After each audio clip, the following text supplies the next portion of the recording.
Certainly. Below is a completely reimagined and richly detailed narrative article based on the original General Hospital plot for Monday, July 14th. It adheres to a new structure and language, building dramatic tension and character development while remaining true to the core events.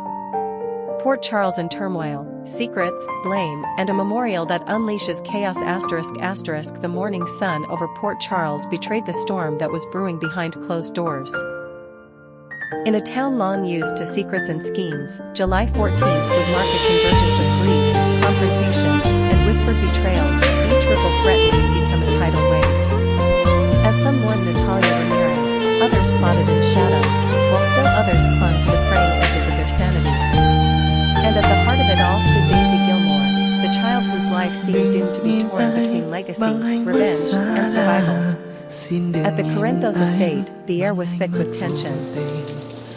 Carly Spencer could barely keep her hands from trembling as she read the message Sasha had left behind. The note was short, but its implications were seismic. Sasha Gilmore intended to Port Charles with baby Daisy. The decision wasn't made lightly, not after the chilling episode with the stalker who left a shattered window and blood on the threshold. Carly, usually poised and pragmatic in the face of disaster, was visibly shaken. Her granddaughter, Sonny's granddaughter, ngày hôm qua anh đã nhìn thấy em ôm hôn một người. Động đâu sợ khi anh nhận ra sự thật sau quá trái ngang. Anh đã dần thở và gục ngã trước nỗi đau vô bờ, như muốn cào xé tan nát trái tim anh.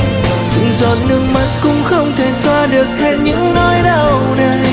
Chẳng lẽ em xem như tình yêu chỉ là trò chơi đắng cay? Sẽ có một ngày em nhận ra chẳng có ai yêu em thật lòng như anh. Her voice breaking, her stare accusing. Michael, sitting in uneasy silence nearby, was just as conflicted. He had already endured so much, the loss of trust, the imploding family alliances, and now this fresh wound. Yet, even as he tried to be the voice of reason, he was blindsided by another blow from an entirely different direction. Across town, in the confines of a discreet clinic room, Willow Tate stood toe-to-toe with Isaiah Gannon. Her usually composed demeanor cracked like porcelain under pressure. In a voice laced with bitterness, she turned her anger toward Michael. Có phải em đã không còn yêu anh như ngày nào? Có phải em đã yêu một người sao em như rồi đánh mất tình cảm hai chúng ta? Bởi khi anh nhận ra thì sự thật đã quá đau lòng. Vì ngày hôm qua anh đã nhìn thấy em ôm hôn một người. Động đâu sợ khi anh nhận ra sự thật sau quá trái ngang. Anh đã dần thở và gục ngã trước nỗi đau vô bờ, như muốn cào xé tan nát trái tim anh. Từng giọt nước mắt cũng không thể xóa được hết những nỗi đau này. Chẳng lẽ em xem như tình yêu chỉ là trò chơi đắng cay? Sẽ có một ngày em nhận ra chẳng có ai yêu em thật lòng như anh. Vì ngày hôm qua anh đã nhìn thấy em ôm hôn một người. Lòng đau xót khi anh nhận ra sự thật sau quá trái ngang. Anh đã thân thờ và gục ngã trước nỗi đau vô bờ, như muốn cào xé tan nát trái tim anh. Vì ngày hôm qua anh đã nhìn thấy em say đắm bên anh. Lòng đau xót khi anh nhận ra sự thật sau quá trái ngang. Anh đã thân thờ và gục ngã trước nỗi đau vô bờ, như muốn cào xé tan nát trái tim anh.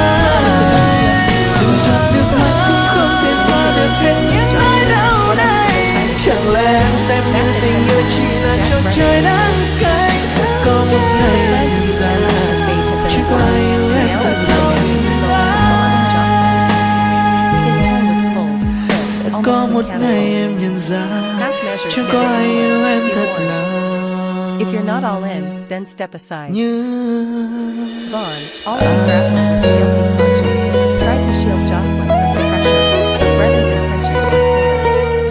The mission would proceed, with or without loyalty, with or without consent. Elsewhere, Anna Devane found herself in a rare moment of vulnerability. Over coffee with Felicia Scorpio, she voiced her suspicions about Vaughn. Something wasn't sitting right, his dossier was too clean, his methods too reckless. Anna, once the Bureau's finest, now feared that the very institution she had dedicated her life to had become something monstrous. "They're using children," she murmured, eyes distant. "And calling it strategy." At the Port Charles Chapel, the town gathered to remember Natalia Ramirez. Her life had ended in mystery and scandal, and now, even in death, her name stirred division. Christina stood solemnly beside Blaze, their hands clasped. But behind Christina's stoic expression was turmoil. Her mother, perhaps misunderstood, certainly complicated, had died under suspicious circumstances. And now whispers linked Sonny to the event. Alexis Davis, never one to back down from uncomfortable truths, confronted Marco Rios. "You really believe Sonny had a hand in it?" she asked. Marco, his grief raw, nodded. "I don't know what to believe anymore. But I know lies when I hear them." Alexis, with her complicated history with Sonny, defended him in a rare show of conviction. "He's done terrible things, but not this. Not to Natalia." But even as Natalia's eulogy was delivered, eyes scanned the room for ulterior motives. In the back row, Jen Sidwell whispered to Lucy Coe, his tone conspiratorial. "No one knows what happened. No one will ever know. That's how this ends." But Lucy wasn't so sure. She had seen too many ghosts come back to life in Port Charles. Too many secrets claw their way into the light. At the same moment, in a quiet corner of a community center, Lulu Spencer confronted Jason Morgan. Her message was clear and final: stay away from Rocco. Jason had overstepped. His conversation with Rocco about Britt Westbourne had reopened wounds that Lulu had worked tirelessly to bury. "You don't get to decide what he knows," she snapped, the fire in her eyes unmistakable. Jason didn't respond. Not because he didn't care, but because he already knew something that Lulu didn't. Something he wasn't ready to say aloud. That Rocco, despite his age, was already entangled in something bigger, and far more dangerous, than she could imagine. Because hours earlier, Rocco had sent an encrypted message to a name long thought vanished, Dr. Liesel Albrecht. And the reply had come faster than expected. "I'm coming." Port Charles was changing. The lines between heroes and villains blurred further with each passing hour. As Daisy prepared to disappear into the night with Sasha, as Willow unraveled, as Jason held back truths, and as the Bureau tightened its grip on the youth of the city, one question lingered in every corner of town: what happens when the Guardians become the threat? And who, if anyone, can still be trusted to protect the innocent? Would you like to expand this storyline even further? Possibly turning it into a weekly arc or developing subplots around Rocco and Liesel's new alliance or Jocelyn's internal conflict?